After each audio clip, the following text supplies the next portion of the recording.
என்னங்க பண்றீங்க? பார்த்தா தெரியலையாங்க, கோலம் போடுறேங்க. இந்த மார்கழி மாசம் பனியில குளூர்ல நீங்க ஏங்க கோலம் போடுறீங்க? இந்த மார்கழி மாசம் குளிர் கோலம் போடுறது எவ்வளோ பயம் தெரியுமா? அது தெரிஞ்சா நீங்களும் ஒரு டப்பால கோலமாவோட என் கூட வந்து கோலம் போடுவீங்க. என்னன்னு சொல்லுங்க, நாங்களும் தெரிஞ்சுப்போம். மார்கழி மாசத்துல ஏன் நாம எல்லாரும் அதிகாலையில எந்திரிச்சிட்டு கோலம் போடுறோம் தெரியுமா? என்- அதுக்கு பின்னாடி ஒளிஞ்சிட்டு இருக்க சயின்ஸ் அண்ட் ஸ்பிரிச்சுவல்ல நாம தெரிஞ்சுடும். மார்கழி மாசத்துல அதிகாலையில நல்ல ஆரோக்கியத்தையும் உடல் நலனையும் தரக்கூடிய காற்று அதிகமா இருக்கும், பூமியில இருக்கும். அப்ப மத்த மாசத்துல எல்லாம் இருக்காதாங்க? எனக்கு தெரியும், மைக்காரே இந்த மாதிரி ஏதாச்சும் கேட்பீங்கன்னு.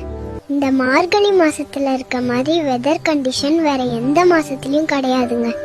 நல்ல காற்றை சுவாசிக்கணுன்றதுக்காக தான் நம் முன்னோர்கள் மார்கழி மாசத்துல அதிகாலை எந்திரிச்சு கோலம் போடுறது, பஜனை பாடுறது, கோயிலுக்கு போறது, சில நடைமுறைகள் வச்சிருந்தாங்க.